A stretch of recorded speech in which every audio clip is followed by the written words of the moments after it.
Hi, my name is Paul Strellas. I'm Frameline's Director of Exhibitions and Programming. Welcome to Frameline44. Thanks for watching the important documentary PIER KIDS, and now it's time for the Q&A. We have four excellent guests. Please can you introduce yourself and tell us your role on the film? I guess, yeah, I'll start. I'm Elegance Bratton. I am the writer, director of PIER KIDS. I'm Chester Algernal Gordon, and I'm the producer of PIER KIDS. I'm Daniella Carter. I'm Krystal's daughter. I feature PIER KIDS. I'm Krystal Labeija, and I'm one of the cast members and one of the main cast members in the PIER KIDS. Thanks all of you for joining us this September 2nd, I believe. September 2nd or 1st, I forget if it's the first day of September or the second day. But thanks for joining us. I know it's a bit late where you all are. So my first question is for Elegance and Chester. Elegance, can you please tell us how the film came to be and why you decided to tell this story? And Chester, when did you join the film and what drew you to come on as a producer? This film comes from a very sincere place for me. I was kicked out of my house when I was 16 for being gay. I spent 10 years homeless as a result of it. And the only place that I really felt like I belonged was on Christopher Street Pier in the West Village, Manhattan. Once I got to college, I learned of all this history that happened at the pier, the Stonewall Bell in particular, and the relationship that Sylvia Rivera and Marsha P. Johnson had. They're both homeless and women of color who decided to make one another family. And I just found it so intensely wrong that the people who looked most like Sylvia and Marsha were still very much in the conditions of police harassment and brutality today as they were 50 years ago. So I started to make this film to kind of celebrate that feeling of belonging in childhood, but also to interrogate the gay rights movement that has abandoned working class people of color. Yeah. And I joined production right after it wrapped Principal of Photography, and it was a 12-minute cut that we submitted to the Sundance Labs. And I helped, raise the last bit of money that we needed to finish the film, and also put my own money into the film. I also basically had a full conversation with Elegance and help put an outline together, and that outline became what is now PIER KIDS, and hired all the last people and all that stuff to finish the crew members and artists that we collaborated with. Yeah. Well, congrats. I'm glad that you two worked together because it must have taken a while for the filming and then the editing, which we'll get to later, but congrats. It's such an important film. I'm not going to say timely because everyone says timely, but important. Okay, Krystal, thanks so much for joining us, and thanks so much for being in this film. It means a lot to me. It means a lot to everyone who sees it. So thank you so much. No problem. It was honestly, it was in a time that I was in New York City, and besides my immediate family, I almost felt like I was trying to find a new purpose. So seeing Elegance there, kind of like just out of protecting the environment that I found safety in, approached them, and to see that he was of like mind, kindred spirits, wanting to kind of bring a new bring control to our narrative. It was more so like, okay, if you're gonna do this film, we gotta be friends. And as long as we're friends, I'm an open book, and I do believe that there's a greater good in everything. So like, if you're not willing to be transparent and open and honest in real life, then and which that's what I live by, then why is there a problem to do it on camera if that's what you're going to do regardless? So I think I'm just thankful that my daughter and my kids and everybody was so comfortable with allowing, because it's one thing for me to say it, but my surroundings felt authentic and comfortable enough to be transparent on film as well. So I do appreciate them as well in this. And Krystal, that trust between you and Elegance really shines through in the film. Was there one thing that Elegance did before you started filming that just made you think, yeah, I trust Elegance, I'm going to make this film? Oh, that's the first time someone asked that. Good job. Well, so yeah. No, I think the big moment was I when he came to Jackson with me.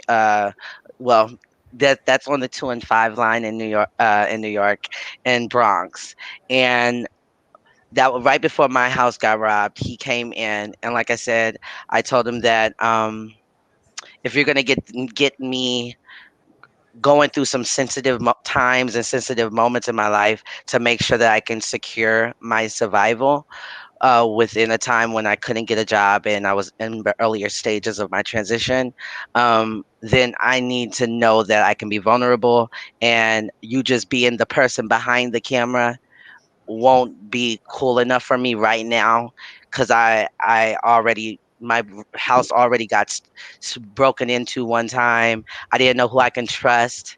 I'm still the down south girl in New York City. I've heard a lot of things, and now I just got evidence that these type of things happen. So I think him being willing to break that law, because I've been a part of entertainment for a long time, so I understand the difference between a documentary and a reality show or a scripted scene and stuff. So yeah, you're supposed to keep that distance. You're the fly on the wall in the room. But if I'm gonna bring you around these sensitive areas that doesn't technically have to be seen by the mass public, then I really want to call you a friend. So it's my friend following me versus everybody in the world will be able to see this if they knew me, because that's not the case. You had to be my friend to see these certain things. Thanks for sharing that.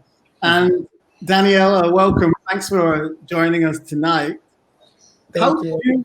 Oh, thanks for joining us. I mean, wondering how you and Krystal met, and at what part did you become part of the film also?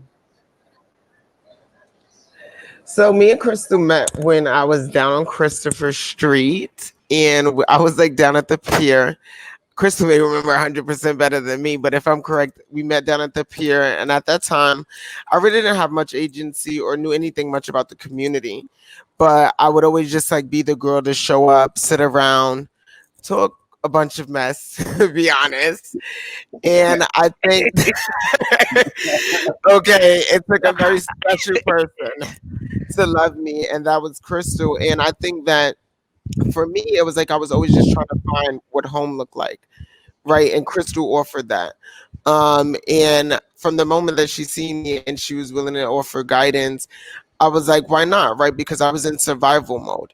And I think that for me, while being in survival mode, I can say that, oh, any mother could have had me, but I think that the universe had a bigger plan, because so many people who I'm very close to are considered family. Krystal knew. So it made it very easy already to feel safe. And then she created a family for me, that when I wasn't able to go home and those nights that I didn't want to sleep on the street, I knew I had a place to call home. And that was the home she created for many of us who she calls her kids. Not that many, I'm dragging it, but like for the ones that she calls her daughters and her sons. And so, yeah. And now here we are years later, over a decade. So. And all of y'all is doing so well. I'm so happy. It in the mainstream world, and most of y'all didn't even want to come to do nonprofits, so it wasn't an organizational upliftment. That's the reason why, like, it was just people doing good for people, and I think that's one thing I did love. I love that they're taking it to a next level in the future. Like Daniella, Gabriella, Melissa, all of y'all are doing great things in your life, and it came from a space where we were all in one studio. So I do, yeah, I love y'all. And I was gonna say, to speak to why I joined the film I'm gonna be real. I feel like for me, it's been so interesting seeing this moment, like especially for me in PIER Kids, because I've been involved with other projects, and it's always interesting to be like to tell your story, but then to have something that shows you your story, right? And so I was just such a hot mess and in need of love and validation and family, that like when I look back at that video, it was so funny. Like some projects that I go watch, I feel triggered. But when I see Peer Kids, I feel a sense of triumph, right? Because I see that younger self yearning for something that I was ultimately able to become. And I think about what that foundation looked like. And it's showing me like this was the foundation. And while it was something to some people, right, like the most egregious struggle one could go through, it's the one that helped me build character. It's the one that helped me learn that I was enough to persevere from that kind of reality. So with Krystal Foundation, and honestly, I didn't think this film would become all it was, right? Like Elegance was a film student. Let's be real here, right? Like, let's not play. But you know what? Like, what I knew is that he was committed. Nobody was gonna turn him away. And being someone in film now who can understand as a producer, like that's what it takes, right? Dedication, right? Commitment, and to believe in that vision and to tell the story you want for its own reasons or greater good. And that's what Peer Kids has done. Yeah. I just want to add something to that. It's so interesting because lately I've been thinking about time and how human we're all living right now in the moment. And I feel like Peer Kids encapsulate the time that we all lived in during that period of time. Like to hear the music that was like big during that time that we all were shaking our asses to, and to hear the Vogue beat that was the beat that we vogued to during that time, and to see what the ball was like during that time, just a little glimpse that we got of it. The history that is. You know what I'm saying? Like it's a very like Paris is Burning. It's the 90s. It's the 90s. Both and like this is the 80s part of the culture. Mirror Mirror is that part too. Then you have How Do I Look in the 90s, and I think that this encapsulate the peer and the background of people you don't typically get to see in the mainstream, like on Pose and stuff like that. But all of their gay kids on Pose are like those are the kids that. We are those kids. That was exactly. Literally. It was Mother Evangelista. Yeah. Literally. making spaghetti for the whole group. Everybody came.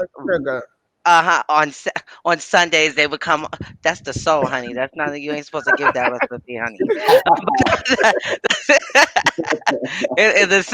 On Sundays everybody would come out. They knew, because even when I stayed in Pelham Parkway, it was more so a place that they knew that they can get away, be safe, and if there's room on the floor, grab a sleeping bag.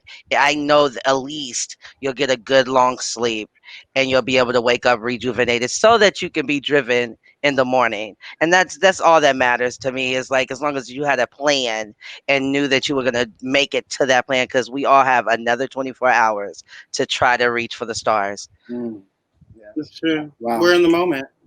It's true. And the film really, for me, it really celebrates representation of queer folks who are never represented, and also community. So I've got a hypothetical question for all of you, because personally, me growing up in Scotland, gay, in the closet, I didn't see myself represented. And when you don't see yourself represented, you don't feel as though you're worth anything, really, sadly, Yeah. So the question I have for all of you is, I wonder if you'd seen a film like Peer Kids growing up, what influence do you think it would have had on your life if you'd seen a film like it? Wow. That's so funny you say that, because one of the reasons I've made this movie, like when I say that the gay rights movement abandoned working class people of color, I'm really talking about my household. When I was coming up and it was getting to that point of sexual maturity, we did not have any language with which to deal with my difference, so that everything kind of had to fit into this mold. And because it didn't fit this mold, we just ended up walking away from each other. And I feel like, a lot of times to really understand how to speak about LGBTQ issues, to some degree, you kind of have to go to college and take a gender studies class and Judith Butler and all of this kind of like high intellectual, very much like it costs so much money to even be in those spaces, let alone to be Black in those spaces, let alone all the other elements of your identity that make you feel like an outsider. I wanted to make a movie that could have existed when I was 14. I wish was around when I was 14, so that maybe it would have been playing on HBO by accident, and I would have had a conversation. The film is meant to have conversations that are not typically had in communities of color, in Black communities specifically, so that there's something to use to stop this horrible epidemic of Black families just tossing their kids away because they're queer, because who they choose to love, who they choose to be. Yeah. I also think it's a tool. And if it was around, I think that if we all had it growing up, or at least if I had it growing up, it would have been a tool to know that, these are people that, I have the option to be around. I mean, I grew up in Washington, D.C., so our pier, the equivalent to the pier for us is K Street. So, we're around the courthouse area. But, it would have been great to see this and to see people like me on screen, I think. And for me, I think I wouldn't have been so afraid to wait until I got to New York to pursue my true self. I think I would have had more courage if I would have seen just more representation.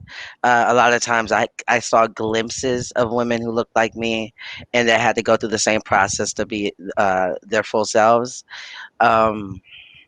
So finding the words, finding the conversation, finding the talk points to kind of give people the accurate depiction of who I am, that took time. And at the same sense, I wouldn't change it for the world. I'm happy that I'm able to be in this position to somewhat kind of like show others that it may not look pretty, but it can look pretty if you continue. So yeah. So for me, okay. Mine's is gonna be a little bit different because I'm gonna say, just to be not the devil's advocate, but in all truth, that I think that I wouldn't want to see a narrative like this.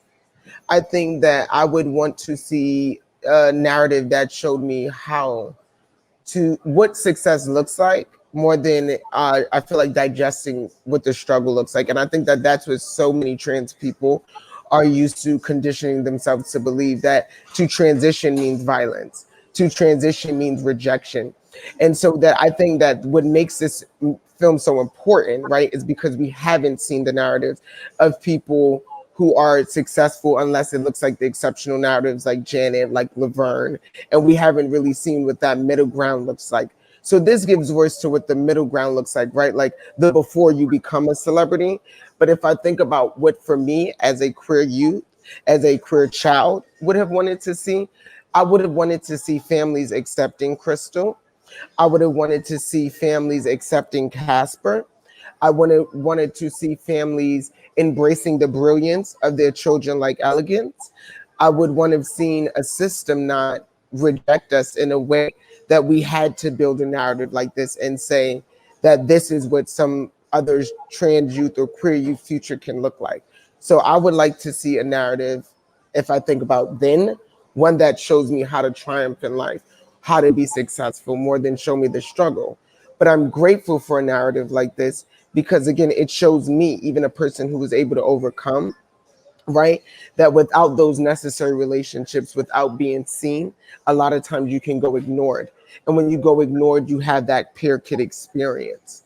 And so I'm grateful this is doing the work now, but I would never want my younger self to see something like this because this is not what it should look like. We're hoping that when you see this changed the narrative.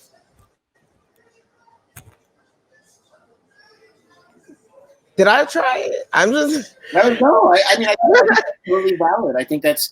I mean, the thing about it is, it's like I feel like this is a film that is definitely a middle ground kind of film. Like on one end, you see Krystal's mother and aunt figuring out their own version of acceptance, but then you also see her brothers accept her. Like, and I hear you on that. Like, I mean, for me, like I said, this comes out of a place of pain. This film is not. Even when I was making it, I was at Columbia University, and there are hours of footage of me at Columbia and voiceover, and they told me I couldn't do it, but if I can do it, you can do it, and all that kind of stuff. And I just felt like for this film that, this film is more so to a certain extent for those parents that keep their kids out, even than it is for the queer kids that it's about. Because I think a lot of people don't know where their kids will land after this. And in my personal experience, they kind of shut it off. They don't want to know.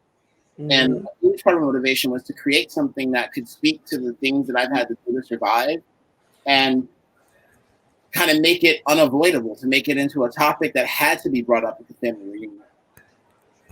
Okay. You know what I'm saying? But I hear you. I think that kids need all sorts of stuff. But I think to a certain extent, though, when I think about like the depression in the community and the suicide attempts in the community, it's important to know that you will survive this. Yeah. Yes. I also think this film is really good for bullies. This film is really good for people who don't want to admit that they gain privilege from the white supremacist system that we all live in. And I think that this film, shows you the effect of that system and who gets treated the worst because of the system. And I think that, this film is to educate those people more than even the people who are on screen. And it's to change. This film is to be changed for the people's lives that are on screen, I think. Yeah. Right, and that's what I just said for my younger self. I needed Krystal. Yeah, but I'm saying for white people. For real. White people. No, but that's the thing. My younger self needed Krystal. And so I think for those young people who need an avenue in terms of what escape or acceptance looks like, right, from that violence, that rejection, that I think this shows how you can build a relationship like that. But when I think back to, like, in terms of what the question is, like, I'm saying, like, as an adult who had to go through it, I don't want to see that again, like, as my younger self. But as the adult, yeah, I can get through it. But like going back to my younger self, I don't know. I will say this. There was my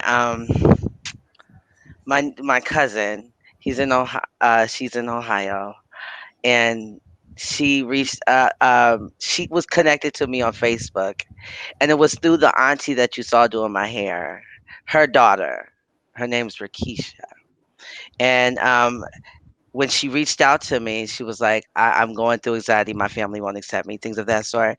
And we've seen it. Now we've seen it. So it was almost to the point where this still is relevant and it's still going on. To the point where some people, she was withdrawn enough to the point where she was gonna feel like she had no one else. And in Ohio, there is not the peer for you to find support, and all her with rejection from your family, then your friends, because of their acceptance amongst their peers is gonna change. It just made her feel like she was all alone. And honestly, it took the film and them seeing where we came from, and that we still, because a lot of people think that we go out and we do outlandish things and we're not trying to stay morally and try to be just functioning people in society. Them seeing that made it to where even if they don't speak to me, they knew to send her to me. And for me, I see that as progress, because at first they didn't even recognize me. They had no connection with me for 10 years. And then to where now they're sending people, because if they ain't got the answers, they at least know that you can get some support. You're not alone. You got family that can walk you through this process. And so, like, for me, I think that was a new, like, reignition to me, that there was purpose, because honestly, I didn't know that any of them were going to be able to see the story or receive anything from it. I thought all of them would just be shut down. Now every Sunday we're sharing church sermons, and they're trying to add me to their church sermons and all that stuff. So it's like progress became because we were willing to, in the face of rejection and ignorance, we were willing to educate and just, stay the course. And That's one thing I did receive from it. But I do agree with what Daniela say. If I was younger, I wish that this didn't have to be a harsh truth to teach or prepare them for. If it happens, I wish that it would not have to happen so often. Me too. Yeah. Me too. See, a question about I've got a nerdy filmmaking question. So, Elegance, I can imagine this film must have taken a while to edit. Can you talk to us about the process, and also how many hours of footage do you have? Oh wow, we have over 400 hours of footage in total. To edit it took about 3 years. In terms of the process, it began with me. This movie started out as like a one-man band. Like I have a lot of credits on this film. I shot the movie as the DP of the film. Obviously, I wrote and directed it. So in the beginning of the edit, I was kind of still in that space of like, well, I can still do everything. So I attempted to edit the film myself, and I got to a very kind of tough dead end, because as much as I knew that I had a story to tell, I didn't actually know what story to tell. So I had to figure out how to work my footage to get the movie, which was one thing. So to learn how to do that, I went to film school. I went to NYU grad film to learn how to do that. And then on the other end, I totally underestimated how much this would trigger and like re-trigger me. Like when I met Casper, for instance, I really, really felt a true kinship and bond with him. And for Casper to have died, so suddenly, that in the moment was intense, because, when I was making Pier Kids, most of the kids on the pier were the same age as the kids I was going to college with at Columbia. So I kind of had this like almost like schizophrenic experience of like, during the week I'd be in classes with, 17 to 22-year-olds who had all the privileges in the world. It seemed as though the world stops for them to make sure that they're okay. And then I would leave that space and I would go to the pier that I come from and see, 13, 14, 15-year-old kids living like true adults, right? Fully responsible for themselves. Their next meal comes from that, like the whole nine, So that in and of itself was traumatizing to a certain extent. And then to come back to this 300 hours of footage, and I watched every second of this footage probably 100 times. So that kind of like impacted me on a psychological level. And then I finally, at film school, when I started making fiction films and started to work with editors and realized, oh, okay, this actually is a good thing for me to have a collaborator in this way. So we got an editor, Bernhard. I had moments with this film where it was so difficult to get it made. Like I went to all the production studios. I talked to so many different heads of these companies, and essentially at that time in the business, and maybe a little bit now, there's a trend with documentaries that feature, Black folks, especially poor Black folks. And, they have to have amazing talents. They have to be able to, play basketball at a high level or dance their way into Juilliard or to do some sort of extraordinary thing. And for me, this film is about celebrating survival first. It's not about necessarily being like, okay, well, your life is meaningless unless you go to an Ivy League degree. This is about saying your life is so meaningful that every second, every choice you make matters. And like just really reveling in the idea of agency against all odds. And that is not a really popular idea to bring around to production companies, especially when you have a movie filled with Black, queer, and trans folk. So it kind of became, a real emotional quagmire for me. And to be honest, if it wasn't for my partner, I don't know if we would be here right now. Like I had many moments where I kind of I felt like maybe I should walk away from this because nobody seems to care. And between, Chester and the people on Kickstarter who would write me once in a while and be like, where's the movie? What's going on? We found our way. But, it was a really arduous process, and I'm grateful to have completed it. I think it's made me into the artist that I am now, but it wasn't easy. Well, it's been wonderful talking to everyone. Daniella, Krystal, we're running out of time, and I've got about 25 more questions, but I've got two questions for everyone to finish. So the first question is, would you be open to making and being part of PIER KIDS 2 set in 2025? Yes, because y'all did not get me in my heydays. I'm over here doing all this stuff. Y'all missed me winning grand prize at Atlanta Awards Ball. Yes, part 2. Let's go. Get my kids out there. Daniela, no.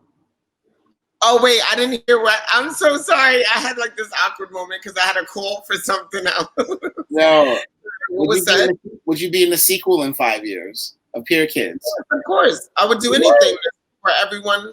Yeah, I would do anything to support everyone here. So of course, there's nothing I wouldn't do for you all. I love y'all. It would be. I think it could be an over sequel. Most definitely. It'll be Where's Everybody Now, basically. Yeah. If the book is not homeless. Oh. Ow. We are developing a limited series out of it, a fiction series. So there'll definitely be more product off of this idea, and I obviously, everyone who was in it is going to be. I want them to be involved in the fiction version of it. Yeah, I would love to do this again. I'd love to. I hope I get the chance to spend this much time with people in a documentary again, because I think it's been a transformational experience for me, and I think for people who watch this film, you get to spend 84 minutes inside the skin of oppression. You get to see the world. You get to see yourself through the eyes of another that sees you as less than, and you also get to triumph over that and to assert your identity in all of that hostility. And I think any opportunity I have to welcome audiences into another person's experience, I think is an opportunity to make a better world. So I would love to come back to this and do more on this particular subject. Chester, a sequel? Are you there for it? I'm here for it. Fab. And then the final question, on September 1st, 2020, when there's so much going on in the world, what impact do you hope PIER KIDS will have today on the world? Oh, wow. I want this film to reorient. Number one, I want the film to help end the horrible epidemic of queer and trans youth homelessness in this country. Out of 2 million homeless people in America, half of them are queer youth of color. Half of them are queer youth overall, and half of them are queer youth of color. So we're overrepresented in this category, and I think that there's been a real gap of content to be able to address this. So that's the first thing I want this film to do. Secondly, I want this film to reorient the gay rights movement. I think, we have got gays in the military, we've got gay marriage, we've got protease inhibitors to prolong our lives if we're HIV positive. And I think now that all those things are done, it's time to pay tribute to the people who started this movement. And I think it's really a shame that the movement has managed to sell itself as some sort of triumph when this issue of queer youth homelessness has not gone away. And I guess finally, people need to understand the power that they hold in this Trump world.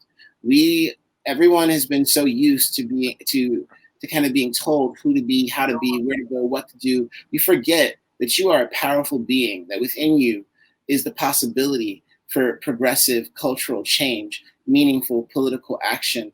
And this is a film that shows you that if the folks on this screen and PIER KIDS are able to advocate for themselves and fight literally against everything in order to survive, it's the least we can do as conscious members of society to fight from our vantage points of privilege for these kids and for ourselves. We should not be sitting around lamenting the ways of the world when we have the ability to go out and make it better. I agree.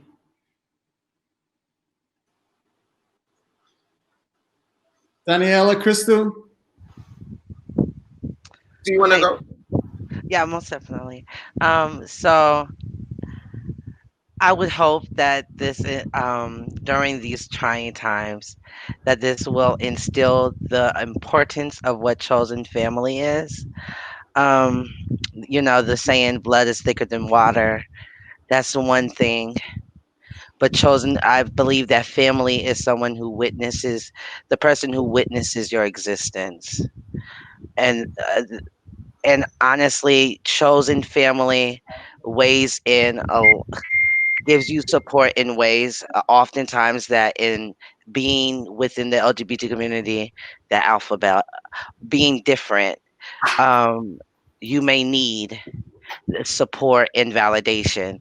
And so a lot of times chosen family can, water can become um, more precious than blood, and or stronger than blood. So I hope that this just instills that faith into people to find your circle, find the people who make you strong, find the people who wants to see you progress, that pushes you forward, even if they're annoying at times. They still just want to see you get to the place that you say your dreams are.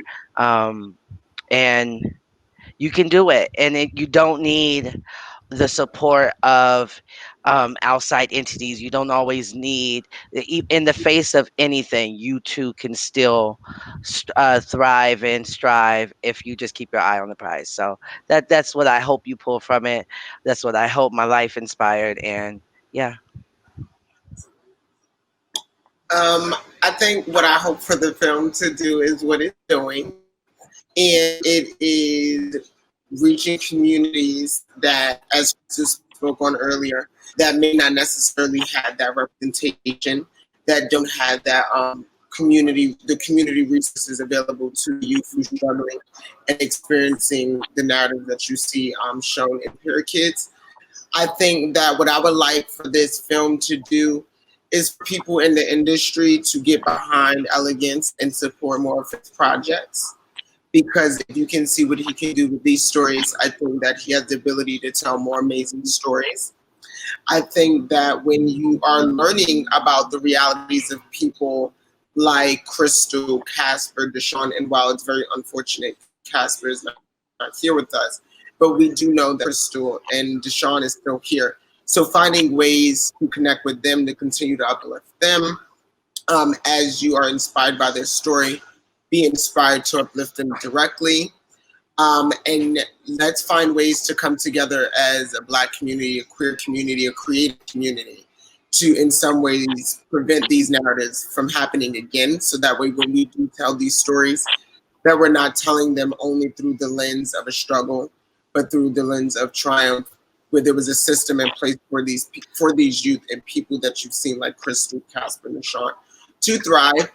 And then when you think about people like myself, I think that it is so important for us to have chosen family.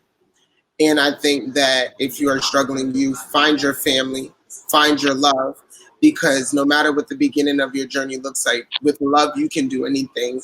And this is a testament of it, because Elegance became all that he became because he found his love, and that love came from a community like PIER KIDS. Krystal gave me love, and it's allowed me to flourish and become who I am in the world. So find your love. Well, And you better find it through PIER KIDS, honey.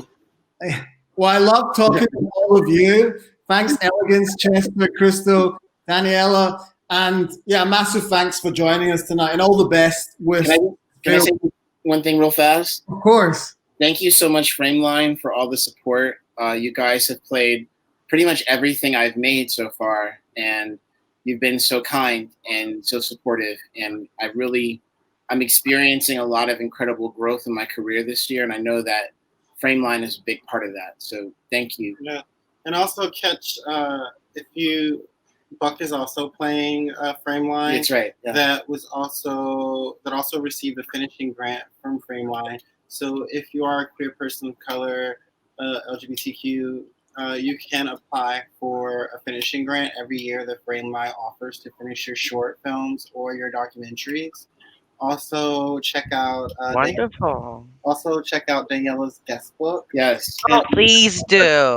It was beautiful. Walk for Me, which played Frameline, my first time playing Frameline. Yeah. Yeah. And also donate money to Frameline, Krystal Labeija's we have the Crystal Ball coming up to get the monument and the for Krystal Labeija. We have it for Marsha and Sylvia, but Krystal, she protested discrimination 2 years prior, and we just need to get a monument and recognition over there on Christopher Street or at the theater that she did it.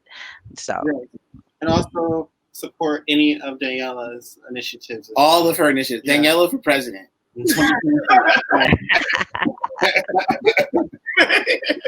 Frameline support. And yeah, thanks again for being part of this. And yeah, make sure to check out Buck, which is the film Chester was talking about, which is part of Realness and Revelations. It's LGBTQ plus people of color, front and center.